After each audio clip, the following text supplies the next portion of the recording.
para los pares. ¿Sí me hago entender? No la tienen que validar ni en los medios, ni con los estudiantes, sino frente a los pares. Y se supone que los pares son los que conocen el campo, que aquí llamamos ámbito o campo teórico disciplinar. ¿Cuál? Pues en esta línea en que estamos, en esta línea que se llama educación-comunicación, y que nosotros hemos tratado de reelaborar como educomunicación, pero también resemantizando, resignificando el concepto, que fue lo que hicimos en la primera sesión del seminario teórico, ¿se acuerdan? Sí, sí. Entonces, como hay un poco de corriente sobre educomunicación, entonces nosotros la estamos pensando en esos términos de codificaciones, o sea, de la relación de, obviamente, de los sujetos con diferentes tipos de codificaciones que incluyen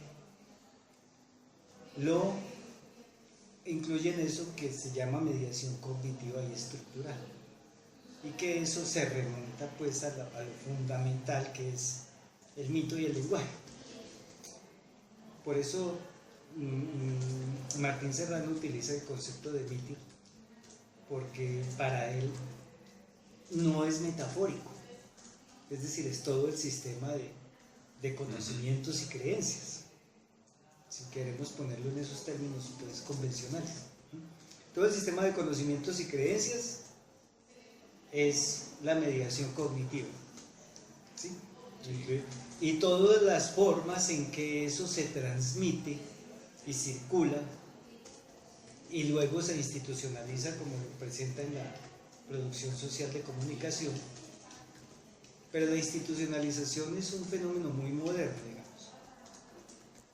¿Sí? Eso, en el sentido de que en las sociedades primitivas de las que hablan los antropólogos no hay la diversidad de instituciones que nosotros tenemos. Entonces, no hay mucho problema. En cambio, aquí en la sociedad moderna sí se presenta el conflicto por quién tiene el punto de vista legítimo. Entonces, esa institución en este momento es la academia, los centros de investigación. ¿Para qué? Para la producción de esto, para los pares. ¿Estamos? Entonces, si miramos esta primera columna, si quieren hacer la comparación, pues la hacemos, pero si miran la primera columna, ¿dónde es que nos inscribimos? En un campo, subcampo, que está en construcción, que tiene, a mi modo de ver, tiene unos problemas, por ejemplo, de epistemología, de construcción de los objetos, ¿sí?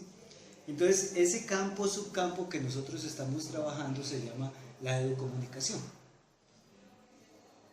¿sí? Entonces, la estructura que corresponde a eso es, si ustedes miran la columna, sí, señor, es un programa de investigación. ¿Sí? Si miran la diferencia con los otros, quieren mirarla en aras de discusión. Sí, está bien. No es que los otros, por ejemplo, los otros campos no sean importantes. Por ejemplo, en el campo del arte, ese segundo tipo de proyectos ¿qué es investigar? Es buscarle todas las posibilidades, por ejemplo, a un instrumento, en música, ¿sí? A eso es investigación. En la investigación periodística se trata del oficio, y en el campo de los proyectos de intervención se trata del poder, eso, ¿sí? Así sea una ONG que ¿sí? Estamos entiendo. actuando en otro campo que tiene otras formas de validación. Eso como para ilustrar la diferencia. Si miramos la última fila, los criterios de evaluación, validez, novedad.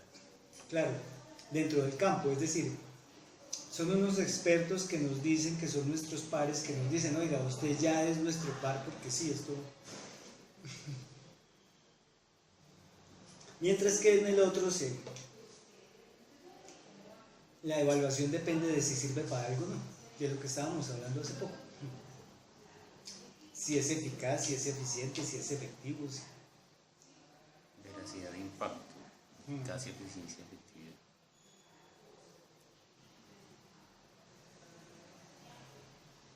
Por ejemplo, eso. Entonces eso hace unas diferencias. Si nosotros queremos pasar de esta primera columna a la última, eso es otro proceso, pero en principio nosotros llegamos hasta la primera. La investigación disciplinar, por Claro. decirlo de alguna manera. Claro, en la que usted tiene que hacerse cargo de que existe ese campo y de que usted lo va a conocer y va a proponer algo en ese campo porque ya lo conoce. O sea, tiene todo el panorama y tiene su propia elaboración sobre eso.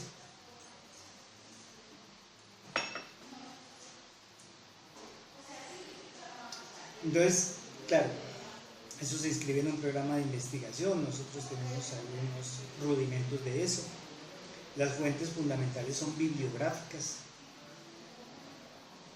Después, claro, tú tienes que hacer, si vas a hacer un trabajo empírico, eso lo miramos, pero los corpus son muy contingentes. No podemos partir del corpus, sino de cuáles son las preguntas que están pendientes en el campo, en la disciplina. Cuáles son las preguntas que son pertinentes en el sentido de que, ¿dónde va la discusión de eso? ¿Sí? ¿En qué estado se encuentra la discusión? Entonces yo les planteaba en ese primer documento que estaba en borrador y que no he tenido tiempo de terminar porque... ¿En qué estado está eso? En que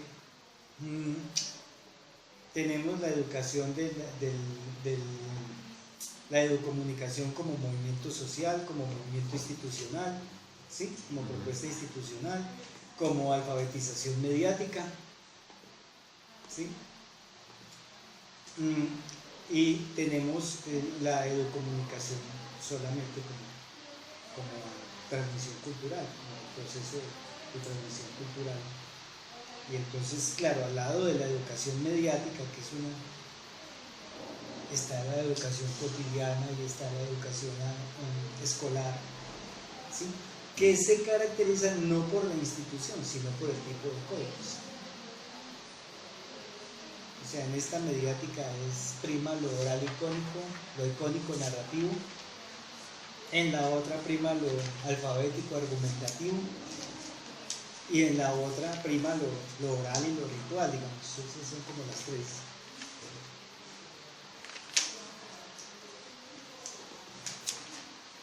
No sé, entonces el producto es un producto de conocimiento teórico disciplinar. El propósito es conocer, el objetivo son verbos cognitivos, ¿no? ¿Sí me comprenden? No es transformar la escuela, mejorar la convivencia, todas esas cosas son importantes, pero no son el centro de un proyecto de investigación. Es más, ni siquiera se necesita un proyecto de investigación, porque más que eso se necesita un proyecto de intervención. Ahora, ojalá los proyectos de intervención estén basados en el conocimiento que se haya elaborado sobre eso.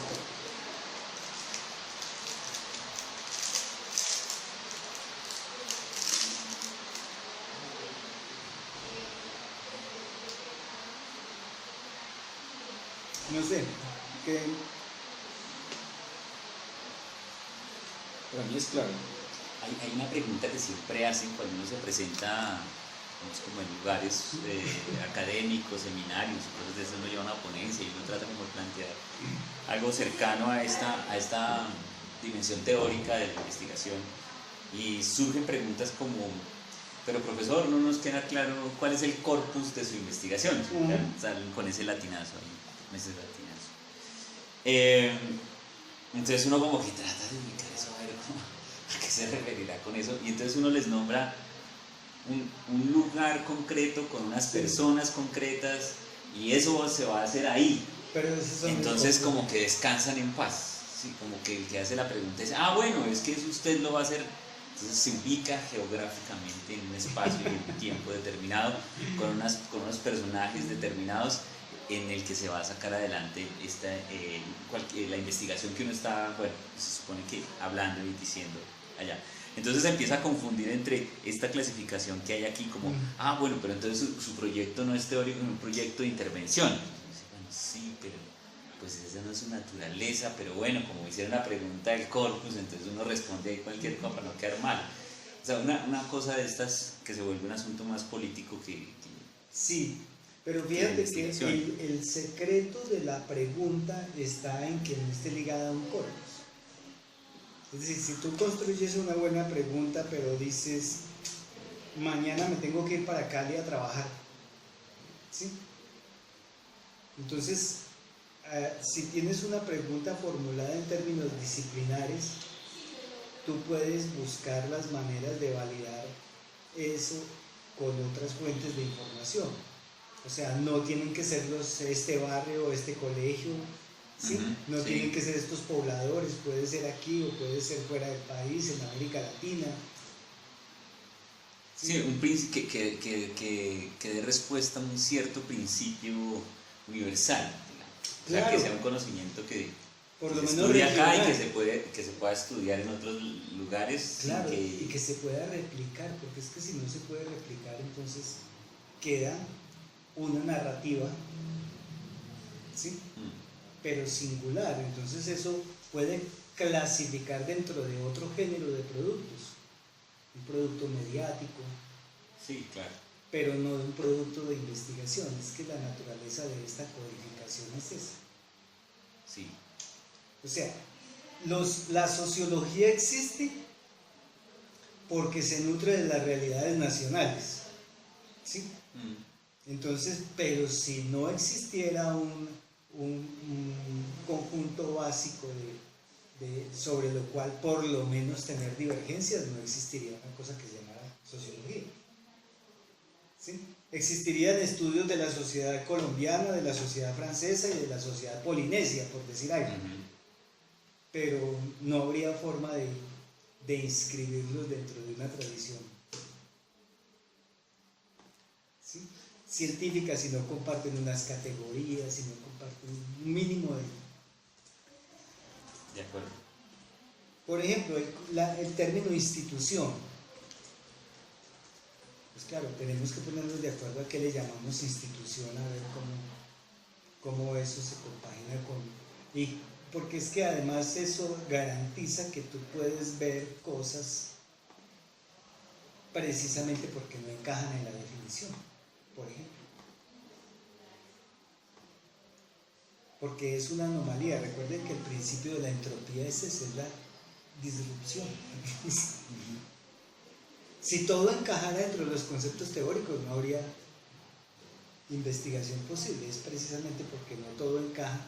Pero no todo no encaja es porque tenemos un lente para mirar lo que son las categorías. Claro. Ahora,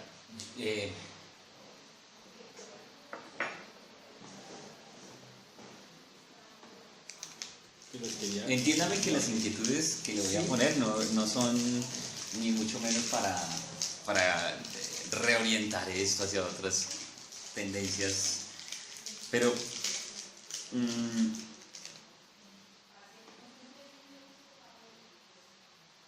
pensaba un poco como en estos pares, pues si ya mañana pues se llegara a dar esa situación, los evaluadores, los que van a darle la validez al documento, vienen muy permeados de esa tradición,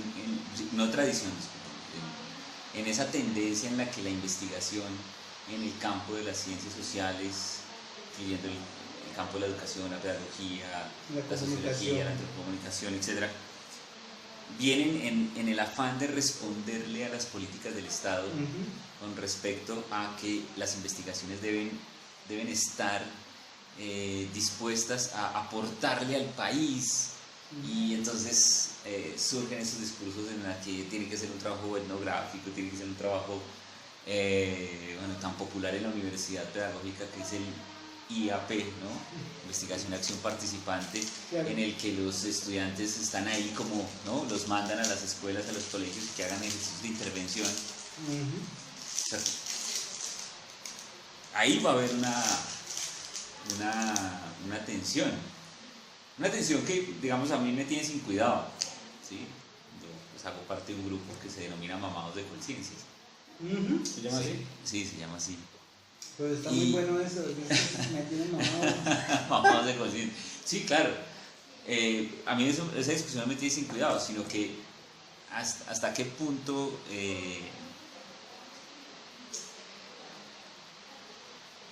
digamos, pase por ese filtro, o sea, pase por esa mirada evaluativa. O sea, bueno, perfecto, y esto, no, pero ahí... pregunta, ¿qué utilidad social va a tener un trabajo como este? Eso incluso es hasta fácil de defender, porque gran parte de la solución de un asunto social, no de la solución de una pregunta de investigación, que tiene que estar bien planteada, sino de estos asuntos que se pretenden resolver con intervención, depende de que esté bien, digamos, bien entendido el problema que se quiere solucionar. Y bien entendido quiere decir, más o menos, si entendemos bien las causas podemos dar buenas soluciones. Pero es que el problema con esto es que eso no depende de esto, porque aquí se mueven los intereses. Digamos, okay. Los presupuestos, las cooperaciones internacionales, los recursos, ¿sí? La inversión, a quién voy a beneficiar, ¿no? Eso es otra lógica. Entonces, claro, yo entiendo, es que esa es la preocupación de todo el mundo, pero en este nivel nosotros tenemos que tratar de aprovechar que este es un doctorado que tiene una cierta infraestructura que permite que la gente pueda hacer buenos trabajos, porque tenemos cierto tiempo, cierta holgura, por ejemplo, para trabajar con ustedes, para discutir, y pues tenemos que sacar algunos trabajos que respondan más o menos a esta prioridad del saber. Ok, perfecto. Porque pues doctorados hay muchos. Mira, si miramos el otro lado de la página, esta fue la elaboración, yo creo que tú la conoces, que hicimos en el énfasis sobre el problema de la reificación. Como es que el problema de los humanos es con qué, a través de qué sistema cultural o sistemas culturales vemos el mundo. ¿Sí me comprenden? Nosotros no tenemos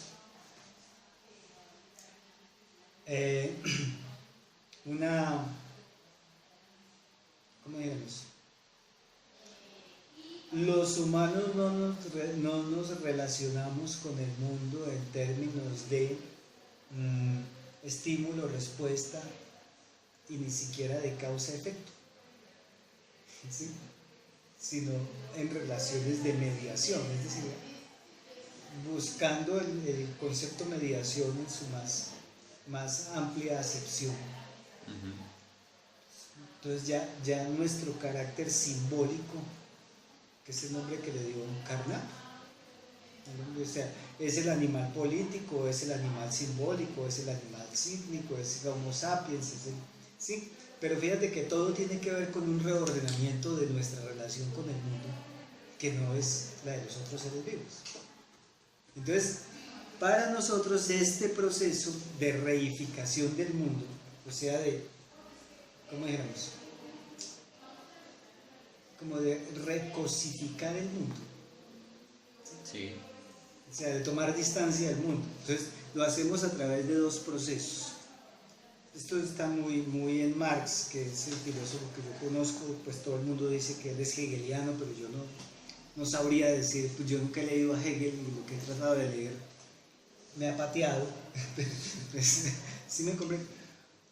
Pero a Marx sí. Entonces, cuando Marx habla del fetichismo de la mercancía, entonces nosotros decimos, mire, el objeto fetiche es una cosa y el objeto formal es otra cosa. ¿Sí? Nosotros en la vida vivimos con respecto a los objetos como objetos fetiches. Cosas que queremos tener, cosas que nos parecen bonitas, cosas que nos parecen agradables, cosas, ¿sí? Sí. Cosas que nos mueven. Y entonces eso viene de si tú echas para atrás, entonces viene de un hábito, el hábito viene de una construcción social que es eso que llamamos sentido. ¿Sí? ¿Sí? ¿Tiene sentido tener celular nuevo? Pues sí. Tiene sentido en el orden social en que nos estamos moviendo. Viene de la esfera de la, más que de la, pues sí, de la práctica, o sea, de las interacciones de la vida común, y entonces eso pertenece a una cosa que llamaríamos tradición pragmática. ¿Por qué tradición pragmática? La pragmática se refiere al uso del lenguaje. ¿Sí? No, es ahí donde nosotros nos movemos en la vida cotidiana. Entonces, ese objeto es distinto al otro objeto, que es otra reificación, es decir, es otra forma de tomar distancia del mundo, que viene marcada por un hábitus que es del sujeto, pero que viene de una tradición de investigación, que viene de un campo, que viene de la tradición disciplinar, que es una cosa que se inventaba en Occidente y que es dentro de la que, sí, es dentro de la que existen espacios e instituciones como estas.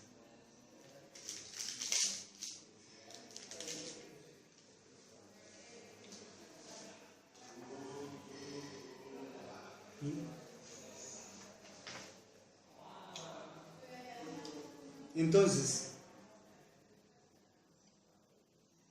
aquí viene el contexto en esta relación vertical. De acuerdo.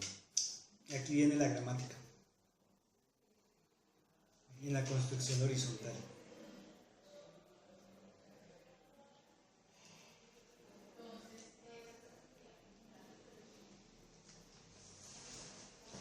Entonces, con todas estas cosas, nosotros decimos, bueno, si asumimos esto así desde el punto de vista epistemológico, entonces fíjate que entre estas dos cosas hay, si lo ponemos así, pues este es uno de los tipos de iconos, los esquemas que llama Peirce. Entonces, pero esto es darle forma icónica a una relación absolutamente formal, conceptual. ¿Qué tanto, o sea, deliberadamente los estamos no oponiendo, sino poniéndolos en un horizonte de sentido distinto? Cada uno va por un lado distinto. Entre estas dos cosas está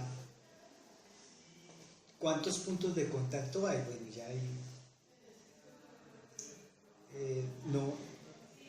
los puntos de contacto dependen de los sujetos, de las relaciones sociales, de las instituciones, de dónde estamos, de qué tanta capacidad de influencia tenemos, para que esto afecte esto, Ahora, ¿de dónde saca la información las disciplinas? Pues de este otro lado.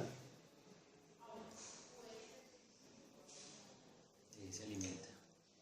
Pero no se puede quedar ahí. Entonces, con esta, que es lo que corresponde a este tipo de investigación, a este tipo de proyecto, esto es lo que a mi entender dice Bourdieu cuando dice, mire, el oficio de sociólogo es primero que todo un oficio epistemológico, ¿no? ¿Cómo logramos tomar distancia del lenguaje común, de la vida común, sabiendo que es nuestro objeto y sabiendo que vivimos ahí? Es que creo que digamos, la aporía se llamaría así, del modelo de esto, que el modelo de esto es el lenguaje. O sea, la lengua existe si somos capaces de objetivarla como abstracción, como gramática. ¿Sí? Ese es el objeto de estudio de la lingüística, si no, no existiría lingüística. Pero el problema, entonces ahí en eso no entra ningún sujeto. El problema es que eso no existe, sino si es usada por los sujetos. Entonces los sujetos van por esta vía, digamos, vertical. Aquí es donde hacemos uso de la lengua, pero para estudiar la lengua hay que distanciarse de eso, porque si no tenemos es hablas y descripciones ¿sí me comprende? Entonces como nuestro objeto de estudio en las ciencias sociales y más en la comunicación tiene que ver con esos sistemas simbólicos. Los sistemas simbólicos solamente existen porque hay sujetos que los codifican y los decodifican, digámoslo así. Si no, ¿sí? Eso no es lo mismo que estudiar las plantas. ¿Sí? Sí, no es un ejercicio botánico. No es un ejercicio botánico. Claro, no es lo mismo que estudiar geología. Oye, experimento con la materia. Aquí no, aquí... No, además no hay experimento que se pueda repetir y que vaya a dar los mismos resultados porque los sujetos de todas maneras son permanentes, pero no son iguales. No, y las circunstancias. Por eso. Nada Como es lo dicen histórico, no se repite. Las circunstancias de modo, tiempo y lugar. Claro. Eso es lo que se llama historicismo, es decir, uno podría oponer al positivismo al historicismo. Lo que pasa es que como el historicismo también tiene mala propaganda porque excedió, digamos, la consideración de la particularidad histórica. Sí, una tradición que es bastante criticada, por ejemplo, me parece a mí, por Gadamer. Sí, pero en eso con todas las consideraciones y todas las precauciones, ahí es donde nos movemos. Es decir, los seres humanos no son un grupo de individuos diferentes unos de otros que no tienen nada que ver, entonces no hay posibilidad de ciencia social.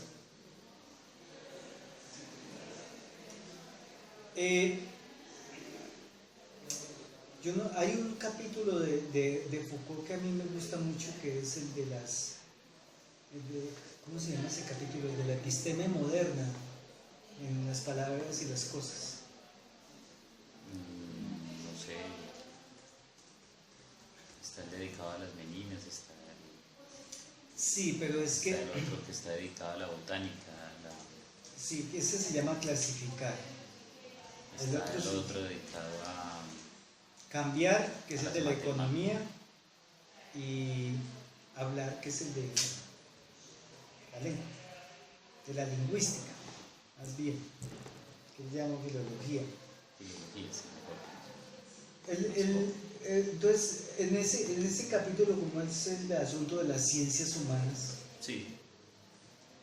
ese capítulo es muy importante porque él llega a una conclusión que después iría haciendo unos ejercicios de lectura con Guillermo he podido entender mejor, y es las únicas ciencias humanas son el psicoanálisis y la etnología. Entonces todas las dos, una es el sujeto y otra es el grupo. Una vez se ocupa del sujeto y otra del grupo, y entonces en cada una de esas el lenguaje tiene una función distinta. Entonces nosotros en las ciencias sociales trabajamos con el lenguaje que es compartido. ¿Sí? ¿Se acuerdan de la lectura de Braunstein? Que la última parte era la parte difícil que hablaba de la Lange. ¿Sí? Sí. No. La última parte de la, El sujeto del psicoanálisis. del sujeto del psicoanálisis es el de la Lange. De la Lange. Ese es el lenguaje que, pues por lo menos en este nivel y en este momento no nos interesa porque es el del sujeto particular, individual, por hecho el de la clínica, Sujeto del inconsciente. el sujeto del inconsciente, bueno, entonces ese lo dejamos. Entonces, ¿cuál es la parte del lenguaje que nos interesa? La que es compartida. Que se deja ver. Claro, En palabras, en la lógica de Foucault, es lo que se deja ver. sí, Está ahí, en la superficie. claro, y entonces ese es el que estudiamos en la gramática, pero también en el discurso, ¿sí? Porque es social. El otro es un problema jodidísimo que yo me leí todo el librito ese de la Lange y eso que me lo leí con Guillermo. Y no, es bien difícil porque es para expertos psicoanalistas, ¿cierto? Entonces nosotros nos metemos con él, entonces trabajamos hasta donde este dice, bueno, está el sujeto del habla, está el sujeto de la enunciación y el sujeto de la gramática y ya, y con esos nos tenemos que entender nosotros. El sujeto de la Lange, no. ¿Sí me comprendo? O los signos no intencionales de Humberto Eco, que también tiene que ver con el psicoanálisis. Sí, pero esas ya son unas manifestaciones, si están codificados, si son signos, no. No, entonces en el psicoanálisis, si son particulares, son síntomas, bueno, cosas por el estilo, pero no. Esa semiótica no. Pero es el momento, o sea, el momento anterior de la significación. O sea, cuando es un síntoma o una señal. Y ya después de que significa algo para alguien, ya es un síntoma. Claro, entonces ese nivel, con las diferencias de nombre que le pongamos, es el que nos interesa en las ciencias sociales, por ejemplo. ¿Sí? ¿Sí me hago entender? Entonces, pero esa es la complejidad. O sea, no podemos tomar distancia de esto efectivamente como si fuéramos a estudiar piedras. ¿Cierto? Por supuesto. Pero tampoco podemos asumir que no hay regularidades porque entonces a esos objetos que no son ni contingentes, ¿sí? Como los individuos, ni necesarios como los de la naturaleza, es lo que llamamos estructurales. Y todos los fenómenos de la comunicación son estructurales, las ciencias sociales estudian esos fenómenos estructurales. Entonces ahí nos vamos a mover, ¿recuerden? Si eso es así, entonces ahora sí vamos a Bourdieu. Entonces ahí cuando miramos, no sé si tienen alguna consideración sobre esta primera parte, digamos, esta consideración epistemológica general, por la cual nos movemos en estos planos y en esta forma. ¿Está claro este esquema? ¿Quieren decir algo? No, Si yo quería poner algo y mejorarlo, me lo estaba pensando comparten. cómo poder usar el mismo esquema para hablar de investigación y pedagogía. En pedagogía hay uno que se llama investigación-producción, ¿qué es eso? Es decir, este de investigación-producción. Un esquema parecido.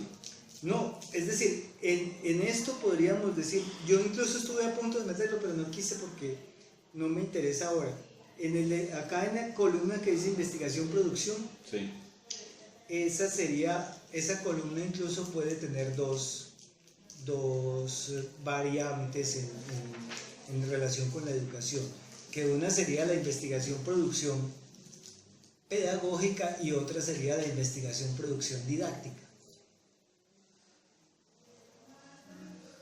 Pues se me ocurre, pero sí me comprende. Entonces hay una, de eso es que se trata una tesis de doctorado, o sea, ubicarnos aquí y ver en este campo, conociendo el campo, qué es lo que vamos a poder aportar sobre eso, qué nos interesa más. Sí. Sí.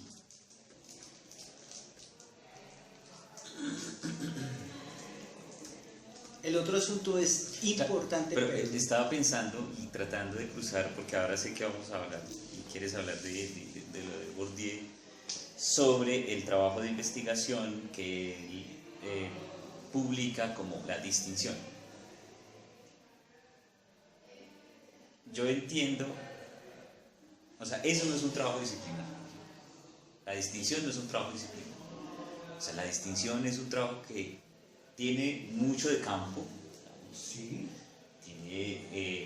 Levanta información estadística, sí, juega con esos elementos, con las distintas fuentes para hacer referencia a hacer una descripción de la clase media francesa, especialmente la parisina, y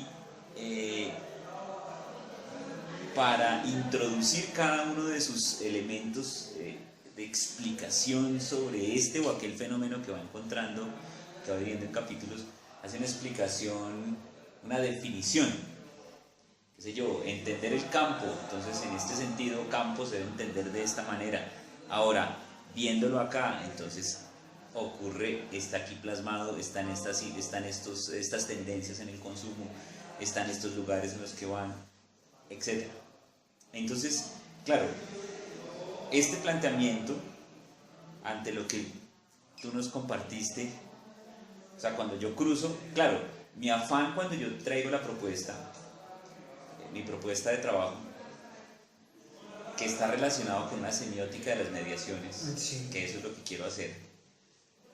Claro, pero mi afán también tenía que ver, porque es que el texto me obliga a pensar en un escenario concreto. Sí. ¿Sí? O sea, digamos que yo podría construir un trabajo en este sentido, teórico disciplinar, tratando de juntar dos elementos que en apariencia podrían ser irrejuntables, que sería el trabajo de Humberto Eco y el trabajo de Manuel Martín Serrano. Juntar esas dos cosas y de ahí empezar a hacer un trabajo a propósito de un análisis semiológico sobre las mediaciones cognitivas y estructurales. Pero, de nuevo, ¿en qué objeto específicamente? Entonces pensaba, pues por supuesto que ahora viendo esta columna, pues ya no será así. Pensaba en juntar el periodismo digital y ese que está dedicado a difundir información sobre educación superior, teniendo en cuenta eso que me estaba exigiendo el documento de Bourdieu, pensando en ese objeto que no necesariamente, o sea, que viene de lo epistemológico, pero que también pasa a elementos o universos concretos. Sí, pero fíjate que es que tú has mencionado una cosa que es muy importante. Bourdieu es un tipo que yo diría que es el teórico de la sociología de la cultura, llamémoslo así. ¿Sí? Todo lo que él trabaja tiene que ver con la cultura. Entonces, los herederos, ¿sí? ¿Conocen los herederos? ¿Los estudiantes de la cultura? No. La reproducción, elementos para la teoría de la enseñanza, la distinción, pues tienen más o menos la misma estructura. ¿Qué es lo que tiene Bourdieu? Es que compararlos con Bourdieu sí es muy berraco, porque no, pues, sí, Bourdieu claro. y Eco son unos tipos volados. Pero mire, tienen una formación filosófica voladísima. Es decir, él es capaz de explicar en términos de la contradicción entre la fenomenología y la teoría kantiana el problema de la estética, que es él empieza por ahí, una recontracrítica a Kant. ¿Sí me comprende? Entonces tiene agarrado la tradición filosófica sobre eso. Tiene una gran experticia en el asunto etnográfico. Sí. Y tiene una gran experticia en el asunto estadístico. Entonces, claro, uno lee eso y queda como apabullado, ¿no? Y casi en todos los libros de él, pero sobre todo en ese, sí, es apabullante, ¿sí? Porque el Homo academicus es lo mismo. Es también ese nexo entre la estructura de la ciencia francesa y los orígenes sociales y profesionales de los intelectuales franceses y cómo está el puesto ahí en ese cuadro. ¿Conocen ese libro? No, yo ese no. Entonces, esa es una maravilla porque esa sí es una etnografía de la intelectualidad. Entonces, él aparece ahí, aparece Foucault, y aparece Lévi-Strauss, entonces él los coloca todos en un lugar y comienza como a describir el asunto del origen regional, el origen social, el origen profesional, el origen económico, ¿sí? Es una cosa maravillosa. Entonces él tiene la capacidad de hacer todo eso, de hacer la descripción etnográfica con el contraste estadístico, entonces no, o sea, ese es muy buen ejemplo si tú quieres saber qué es un trabajo complejo. Ya, ok. ¿Cierto? Y la crítica que hace a toda la concepción kantiana de la estética y del gusto es de un conocimiento de la filosofía, bueno, que marea. Entonces, ese es como un tipo ideal del intelectual que a uno le gustaría ser. Ah, ok. No, pero no. ¿Cierto? No, pero es muy bueno. Sino que claro, o sea, lo que me asalta la curiosidad es que yo lo cruzo con lo poco que he leído de Bourdieu. Entonces, claro, yo digo, no, pero claro, cuando yo me vuelvo a repensar mi objeto, mi asunto. Claro. Entonces vamos a eso. Entonces, Bourdieu, cuando hace esto, es porque está haciendo ¿cómo se dice? Una explicitación de cómo trabajar. ¿Sí? Y pues ya los trabajos de él hablan por sí solos, pero además es una explicitación que es muy útil para mí, o sea, y para todo el mundo, porque uno no se le ocurriría, uno no extraería esto de los trabajos de él, de esta forma tan elaborada. Entonces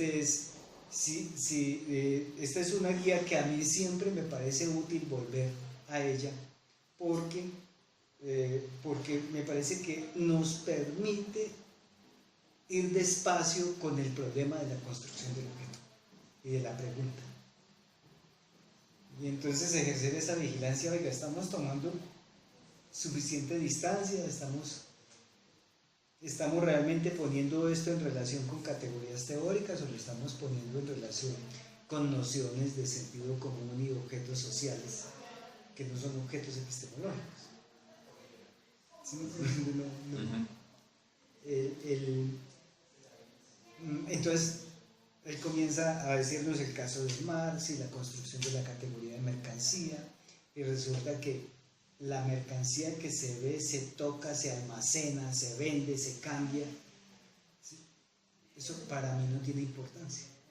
Pero ¿cómo no va a tener importancia el volumen de mercancía? ¿Cierto? Sería la pregunta que le harían. ¿Cómo no va a tener importancia eso? Dice, no, epistemológicamente no tiene importancia sino el problema del valor trabajo. O sea, ¿qué hace que todas las mercancías tan diversas sean intercambiables?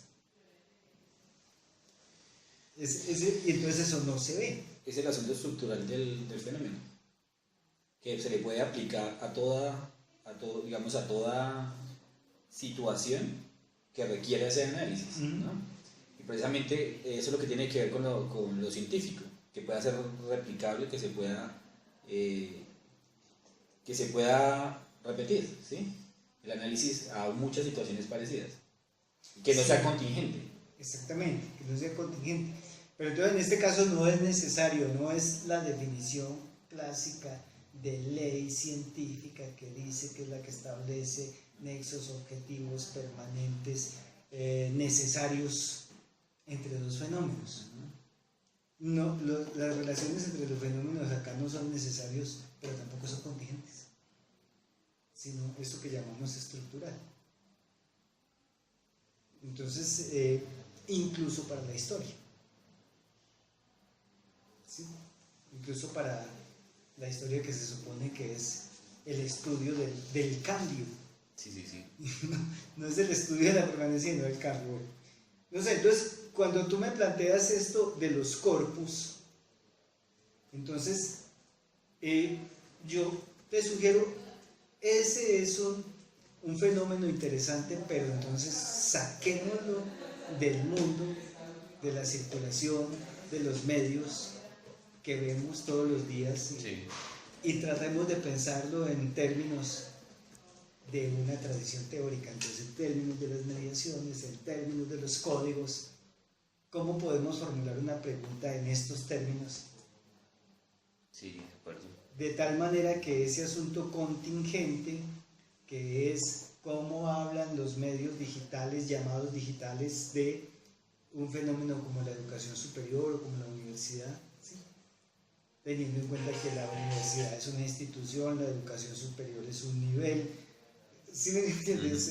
Son un poco de cosas.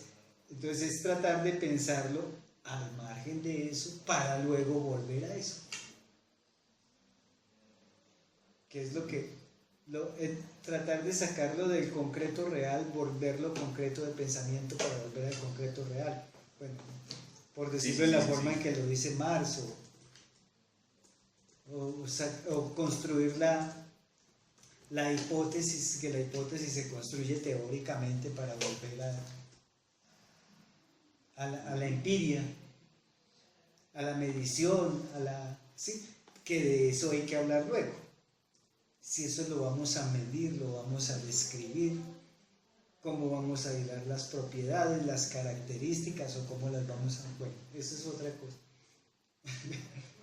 Eso que dice Bourdieu, sacar las nociones de unas relaciones de cosas para ponerlas en relaciones de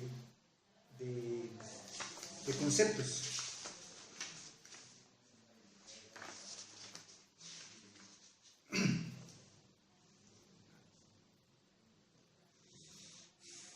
Sí me hago entender esta vez. Sí.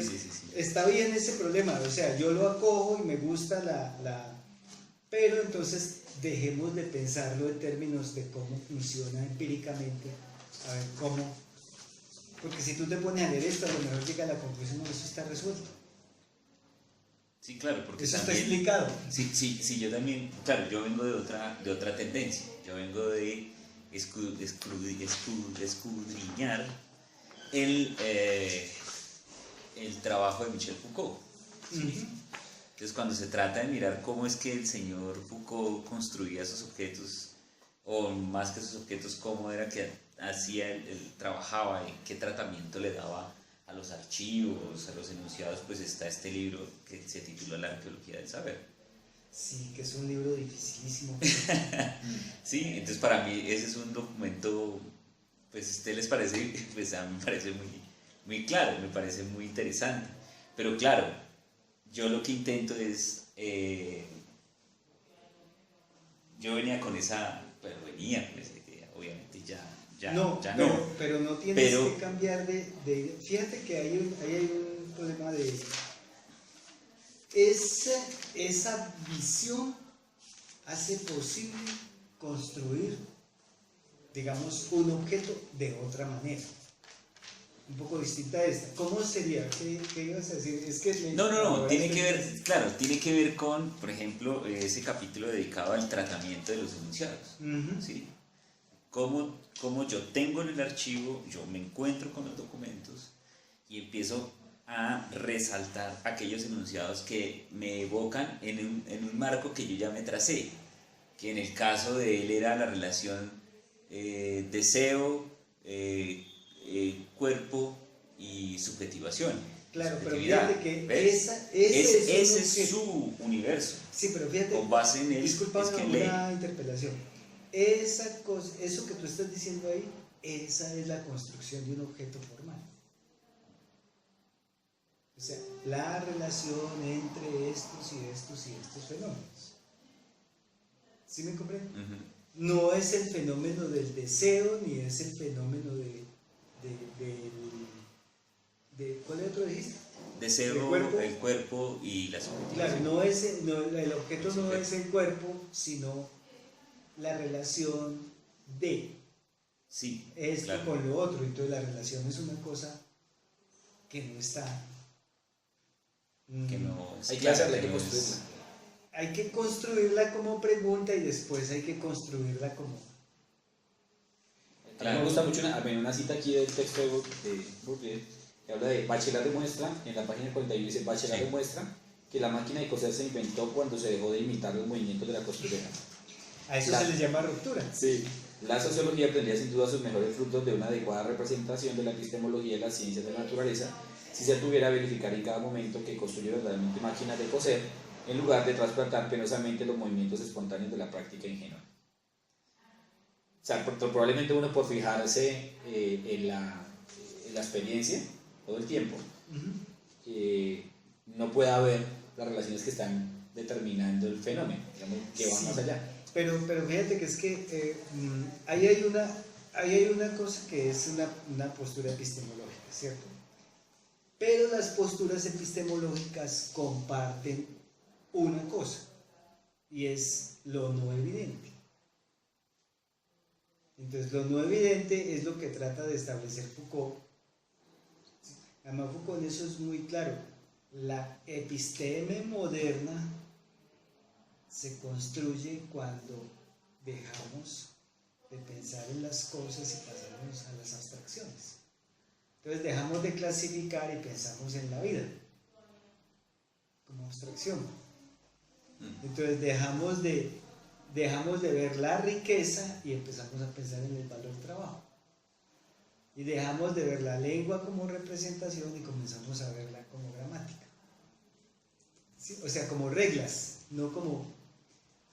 Y después el punto final es el sujeto cuando dejamos de verlo como individuo y lo vemos como una posición en un régimen de saber o en un régimen de poder. Entonces, ¿sí me comprenden? Sí. Ahora, esa manera hasta ahí vamos de acuerdo en que los objetos se construyen así, pero hay una diferencia entre esto. Yo quisiera detenerme en la cita que propone el compañero, y lo conversábamos también en algún momento, y era entender un poco que hay como en ese universo, y un poco como apegado a esos estudios de la sociología de la ciencia, cómo es que ellos entienden más o menos este asunto, y a propósito de esta. Entonces, algo así como hay una caja negra, y voy a poner como ejemplo la bicicleta. Caja negra aquella en la que se puede entender que ese objeto llamado bicicleta es algo que lleva bastantes años sin ser intervenido. Sigue teniendo el mismo esquema, la misma configuración, con mejoras o no técnicas que tiene la máquina bicicleta para cumplir una función. Digamos, nadie se ha inventado otra manera de bicicleta. O sea, no se ha intervenido el objeto para modificarlo y mejorar su calidad, su eficiencia, su desplazamiento, su cosa. ¿Me explico? Sigue siendo el mismo marco, sigue siendo la misma infraestructura para mantener. O sea, eso se volvió una caja negra, en la medida en que ya nadie la interviene. Bicicleta se quedó, digamos, es ese objeto que está ahí, inmodificable, y que ya lleva bastantes décadas sin ser modificado, hasta que llega alguien y decide preguntarse por esa máquina para, al preguntársela, entrar a intervenirla, y así, qué sé yo, empezar a probar con que no tenga ningún roce, sino que sea magnética, por ejemplo. ¿Sí? Que no tenga ningún roce y que sea magnética. O sea, empieza a alterar el objeto.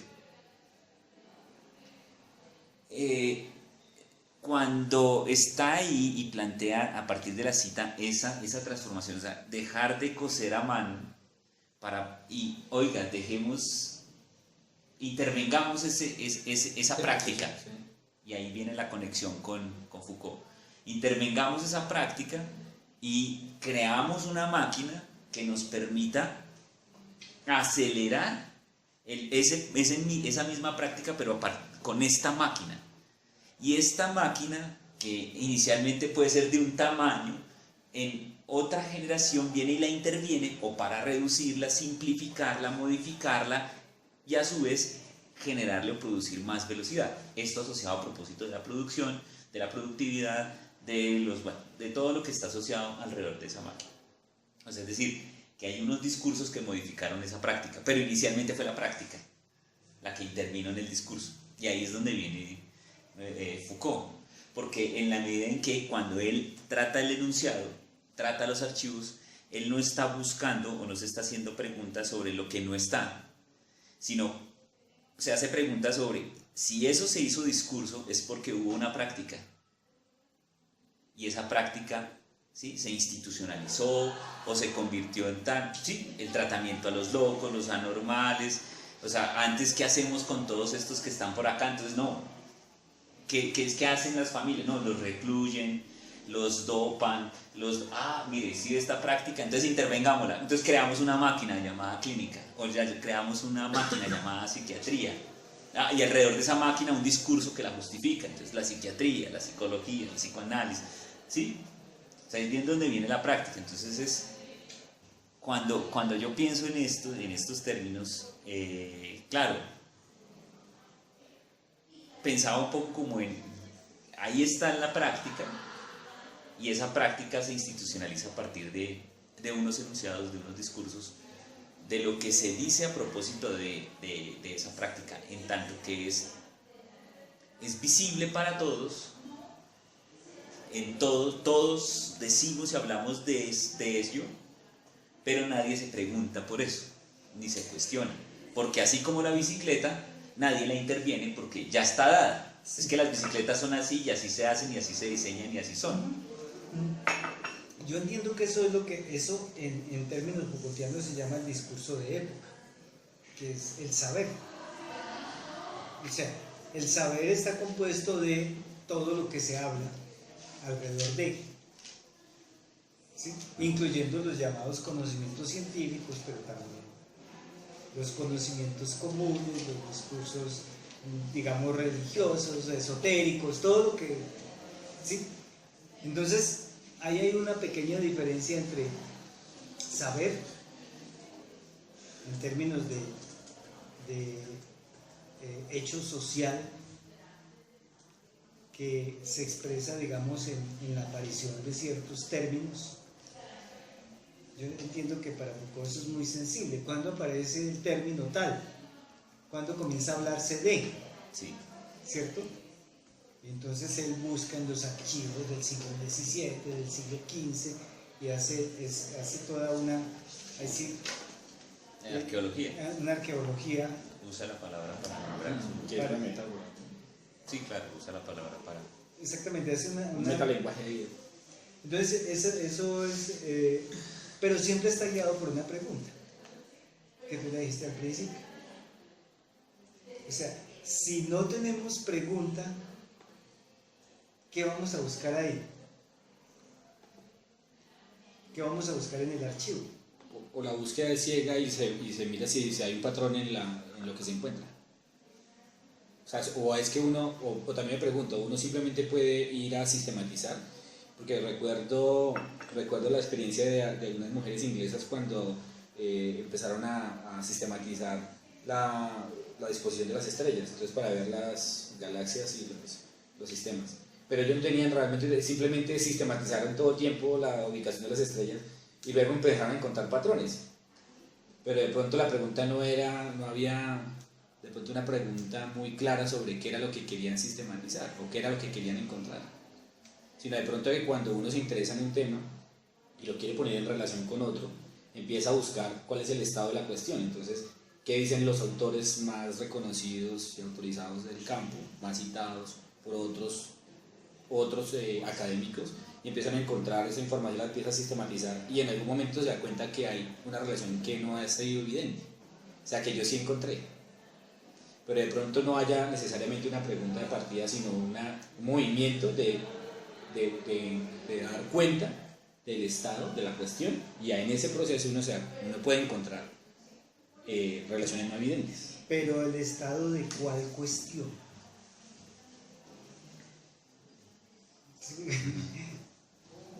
¿De cuál cuestión? Pues uno quisiera relacionar, digamos, comunicación y educación o desarrollo de nuevas tecnologías para decir que es algo contingente, pero ¿por qué se ha dado ese determinado tipo de apropiación de ese elemento contingente histórico? Pero fíjate que tú estás diciendo nuevas tecnologías es ya una cuestión, ¿sí?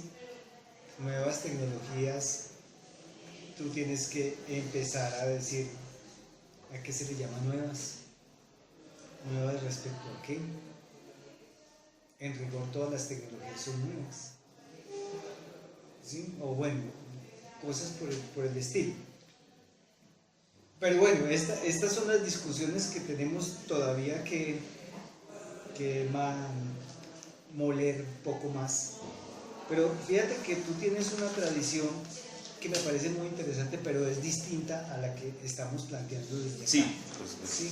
sí, Entonces, sí, es completamente no tienes claro. que abandonarla. ¿Y por qué no intentas con tu background en términos Foucaultianos de presentar una propuesta por ese lado? Es decir, ya no tendría que ver con nuestra idea de la teoría de los códigos.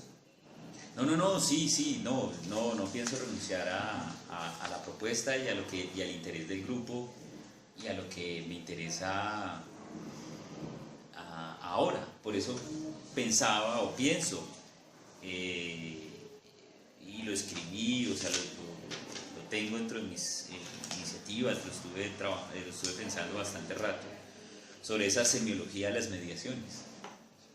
Inicialmente eso. ¿Y por qué? Pues porque me pienso clavar la obra completa de Humberto Eco en esos documentos. Bueno, el Tratado de Semiótica General ahí lo dices, es una reorganización de 4 libros. Sí, no. Y también entendiendo un poco la influencia de Jacobson en él, la influencia de Chomsky en él, mirando un poco como por ahí hay algunas cosas de Lacan, pero también de Deleuze. Entonces, viendo la relevancia, la época en la que está también trabajando y presentando sus documentos, las publicaciones de sus libros, como acercándome a este universo del cual yo hace muchos años había dejado atrás, pensaba que ya no, pues Jacobson, digamos que no era no era un escritor o una persona que fuera considerada en los años 90 considerada relevante para los estudios del campo de la comunicación social. Venían otros como en su ejercicio, como personas que con sus publicaciones emergían, y con eso pues yo tuve mi formación. Fue una mirada de Jacobson, fue una mirada como muy tangencial. Sé que fue muy fuerte en los años 80, de los años 70 también, muy estudiado, y pues por supuesto esa tradición norteamericana de estudiar la comunicación. Pero recuerde que Jacobson es básicamente de la tradición eslava. Bueno, y pensaba un poco también en Chomsky, pero por supuesto que no es el Chomsky el que yo estudié y al que me acerqué, no tenía que ver con Chomsky, el primer Chomsky, que tiene que ver con este trabajo sobre el lenguaje. Entonces es retomar también, entender sobre qué está escrito esto, sobre por ejemplo estas primeras 2 partes que hemos leído sobre la teoría matemática de la información, y la relevancia y los límites que tiene la semiótica para eso. Eso es muy importante, porque es que como el problema de la teoría de la información, es que la teoría de la información no es una teoría de la comunicación. Sí, claro. Sí, por eso se llama teoría matemática de la comunicación, porque es una teoría de los sistemas de telecomunicaciones. Sí. Que está perfectamente vigente, por ejemplo, en esto de Internet. Total, todo lo que tiene que ver con inteligencia artificial, pues parte de su principio constitutivo viene siendo ese, y mucho más atrás, digamos. Si nos ponemos a pensar en el pasado de esa teoría matemática de la información, pues por supuesto, Leibniz digamos que es uno de los que, claro, de la mano con, digamos, sin conocerse todavía y con cierta rivalidad con Newton en su momento, compartiendo su época, pues están construyendo máquinas calculadoras en decimales o en binarios que les permitiera multiplicar la potencialidad No, y de los números. Y de todas las las cosas. matemáticas que se inventaron en el siglo XVI y XVII y XVIII fundamentalmente. Entonces, claro, esto es un universo del cual yo, y pues claro, la formación que yo tengo es esta tradición que proviene de la teoría crítica, por supuesto que una parte de la obra de Theodor Adorno, Heidegger, mismo Que ha sido Benjamin. muy vilipendiada y muy también descartada prácticamente. No sé si ahora esté descartada, yo todavía sigo trabajando, por ejemplo, los asuntos Claro, de la pero estética. por ejemplo bueno, lo de la estética no es tan claro para mí, pero por ejemplo, dos libros que he visto últimamente, por ejemplo, de brasileños, despachan la teoría crítica con 2 páginas Sí, no, pues tampoco. Sí, y Jesús Martín Barbero lo despacha en 2 páginas. pues de los medios a las mediaciones, sí, por supuesto. Pero pues porque hay cierto interés por resaltar el trabajo de Walter Benjamin. Por eso, pero Sí. por eso no es un tratamiento tampoco, no es un tratamiento serio, digamos. Y yo vengo de ahí, es decir, yo leí los libros, yo creo que sí he leído una parte amplia de la obra de Jesús Martín Barbero, estudiada también. En algún momento me acerqué, pero después lo dejé a un lado, pero al trabajo de Armando Silva, que me pareció interesante. Y claro, ahí es donde viene el que yo me pegue a Humberto Eco, en tanto que, claro, como pasé por algunos trabajos de Armando Silva, que son en algún momento, cuando él plantea el problema de los imaginarios, pues por supuesto que eso está pegado a la idea de Kant, Esa parte, por ejemplo, para mí no... hablando con el profesor Armando Silva en un seminario, digamos que lo confiesa, ¿sí? El asunto de los imaginarios que tienen que ver con las ideas preconcebidas, los preconceptos, todas esas cosas que están ahí propuestas. Entonces, claro, a mí, por ejemplo, me va muy bien y casa de un modo muy interesante con este trabajo. Bueno, entonces, como tenemos que irnos a ver si vamos a estas socializaciones, Okay. ¿en qué quedamos? Bueno. Vamos a avanzar un poco en la reorganización o reformulación de la pregunta. Perfecto. Volvamos sobre la pregunta y sobre el asunto epistemológico. Yo no sé, ahora que ustedes lo plantean, ustedes han trabajado a Kuhn. A Thomas Kuhn. Si me dice un libro, de pronto... No, pues la estructura de las revoluciones científicas. Porque la Porque revolución copernicana es muy específica sobre la física y la revolución copernicana, justamente. Y el otro es un libro de 2 ensayitos que dice ¿qué son las revoluciones científicas? Que escribió 20 años después para volver a discutir todas las que... Bachelard, tal vez he trabajado. Sí, Bachelard. Pero es que yo no... No, está bien, está bien. No hay ningún problema. Lo que quiero decir es, ¿cómo vamos a hacer de aquí en adelante para reelaborar esas preguntas que ustedes tienen, que no partan del fenómeno, sino de irlas metiendo en un mundo de categorías, ¿sí? Y no en un mundo de hechos? Pues yo hice un intento con este nuevo. Primero, pues ya esta es la misma propuesta que yo le pasé, pero yo lo que hice fue una reorganización del mismo texto con base en, digamos, algunas consideraciones epistemológicas que se han hecho en el seminario y en este espacio. Entonces, por ejemplo, cambié la denominación o sea, el título. Por ejemplo, mira lo que dice el profe ahí. La codificación y recodificación de los saberes disciplinares en la web y la didáctica, desde los estudios culturales y la didáctica web. Y la pregunta, y ahí todo trato de hacer como una, digamos, hemos emitido algunas observaciones sobre la incoherencia de algunos términos, que eran opuestos a otros y lo demás, y entonces yo los ajusté un poco e intenté otra pregunta en la parte final. pero manteniendo, digamos, el mismo interés que son el tema de los contenidos, ¿sí? Pero espérate un momentico, vamos por partes, mira. Antes de que, ahorita hablamos de esto tú y yo, y luego yo lo leo porque... Sí. Pero en términos operativos, ¿quién me hace una síntesis de media paginita de esto para que nos quede? Sí, ya, yo estoy grabando Bueno, acá, entonces... Listo, bueno. entonces ahí quedamos en que vamos a tratar de reorganizar la pregunta, ¿sí? Segundo, hay unas posibilidades que tú tienes de tematización, ¿sí? Sí. Por un lado, y la otra de enfoque. Entonces, si quieres trabajar por ese enfoque, yo no tengo ningún problema. Eso sí, es un enfoque que tendría yo que irlo aprendiendo ahí en la medida en que tú me vayas avanzando, porque pues sí, ¿no? Yo nunca he pensado trabajar estas cosas en esos términos, pero puede ser.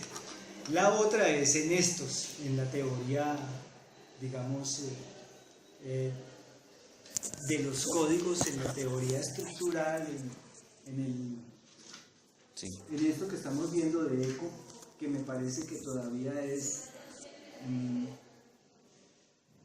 digamos, Relevante. todavía es productiva, Ok. sobre todo para estos fenómenos de la información y significación en los contenidos escolares, los contenidos periodísticos, ¿sí? Y que a veces se confunden con los medios de circulación, que es internet, que es... Sí, pero eso no es de nuestro... Entonces, mira, piénsalo y entonces la próxima sesión, ¿qué haremos? ¿Cuáles lecturas teníamos pendientes? Entonces, no hemos hablado de estas, No. ¿sí? No hemos hablado de la teoría de los códigos. Del tratado de semiótica general. Pero esto está interesante. Estos son extractos. Sí, señor. Citas. Eso está bien. Está claro, porque esa es una forma útil para Vaya a utilizarlo escribir, después. para poder escribir, tú ya puedes usar las citas. Sí, entiendo. Sí, este está. ¿Lo compartiste con...? Se lo voy a compartir. Muchas gracias, compañeros. Bueno, entonces hablamos sobre estas dos cosas la semana entrante. Perfecto. Entonces escribe eso que yo te dije, que me estabas contando de las mediaciones. De Martín Serrano, mejor dicho, es que eso lo tienes que hacer y perfecto. dejarlo explícito y dejarlo como acumulado, y ahí ya tienes, es decir, ahí ya tienes una parte del anteproyecto. Sí, realmente, y debo confesarle que yo ya tomé la decisión, o sea, el hecho mismo que yo ya esté trabajando, yo estoy trabajando con Martínez Boone y él tiene, pues yo me siento muy cómodo allí porque él es, digamos, un Foucaultiano inconfeso. No, inconfeso no. No sé si sea inconfeso o no, realmente no fanático, no confesional. Es fan. Bueno, entonces debe ser uno de sus apóstoles que promulga la palabra de Foucault. Yo llevo muchos años trabajando con personas que son así, entonces para mí es muy... claro, son arenas movedizas, aunque estos son cosas muy sólidas, digamos, el trabajo de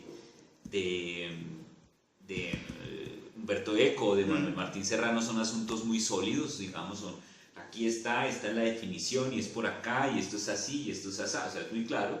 Yo vengo de un lugar de trabajar con estas personas en donde todo es incierto, todo es nada está relativo, todo es indefinido. No, pues, espérese a ver, tenga el hallazgo primero y ahí ese hallazgo, entonces ahí miramos a ver qué tratamiento se le hace. O sea, una cosa de estas, claro, yo vengo de paliar, leerme el trabajo bueno, una parte del trabajo de Gadamer, todo este asunto de la hermenéutica, claro, yo vengo de todos esos elementos inciertos, inseguros, insisto que no son sólidos. Entonces, cuando yo me veo pues dejándome guiar, encuentro estos lugares tan sólidos, entonces para mí es como un reposo, como decir, bueno, aquí ya está definido qué es este asunto de la comunicación y cómo se debe entender.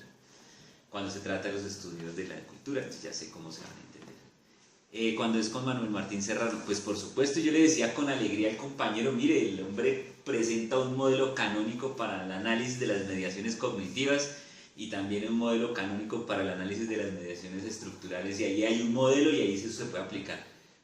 Sí, eso es solidez, ahí hay solidez. Pero entonces, no tanto eso, porque eso pareciera ser una entelequia, es decir,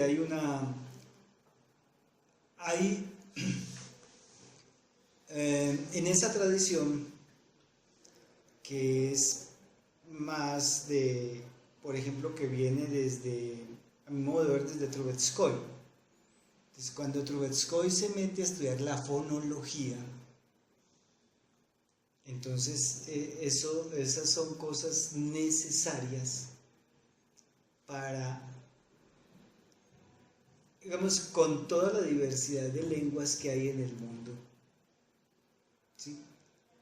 Que son toda la diversidad de sistemas fonológicos, porque eso sería un caos si nos pusiéramos a describirlas todas, sí, claro. Si no tenemos categorías para observarlas. Entonces yo lo considero más de esa tradición, ¿sí? Una cosa es los sonidos de la fonética y otra cosa son los sonidos de la fonología. Entonces en eso es que está el valor de estas cosas que llamamos sólidas. ¿Cómo hacemos para describir 6.000 lenguas que existen en el mundo? ¿Sí me comprende? Sí, claro. Eso no habría manera.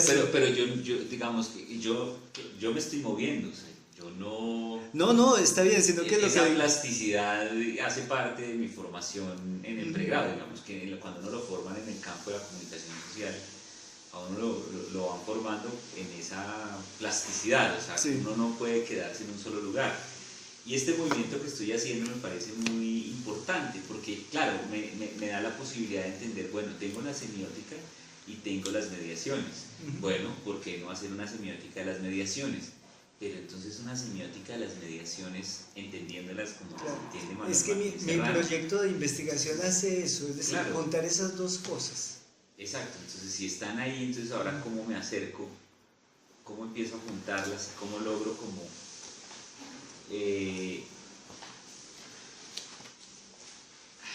¿cómo decirlo? Bueno, sí. ¿Cómo lograr que eso tenga ya después un cuerpo? ¿Sí? Entonces, claro, si voy a hacer una semiótica de las mediaciones, entonces, pero necesito de todos modos extraer un material para hacerle la semiótica. ¿Desde qué concepto de mediaciones? Claro.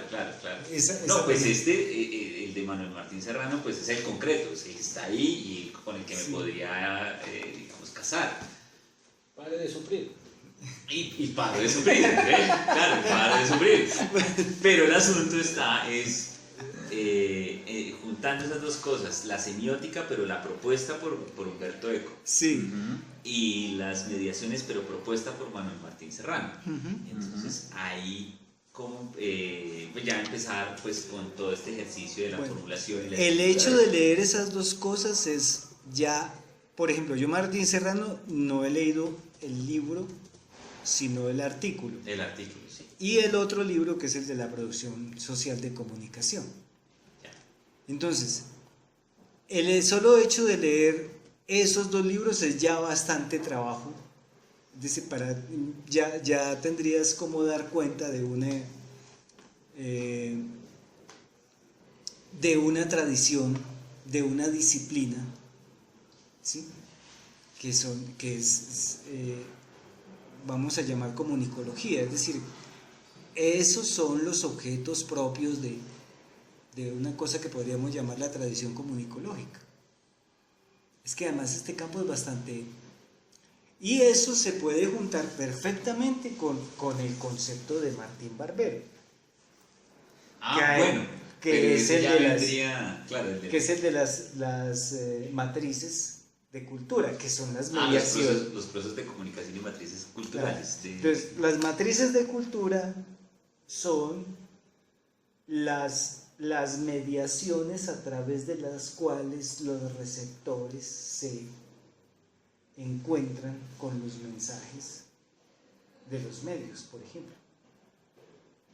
Entonces, por eso ese título es muy importante, ¿no? O sea, ese libro es muy importante, sobre todo en las primeras, en la primera mitad, digamos. Sino que me molesta un poco eso, que despache la teoría crítica en 2 páginas. No, y de los medios a las mediaciones que dedica Por eso. unos capítulos, pues no unos, la primera parte, bueno. Sí, pero no, es muy...